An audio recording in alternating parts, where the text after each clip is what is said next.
Toto vyzerá jak Mníchov vrch. Štátna triangulácia. Poškodenie sa trestá. Ale není tu tá tabula.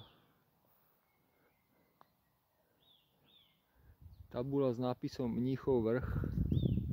Tá zmizla. Buď nejsom správne, alebo iba zmizla tabula.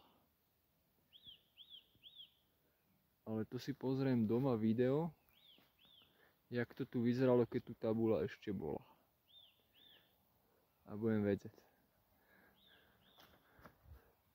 A toto je najvyšší kopec tu, sa mi zdá, v tejto oblasti.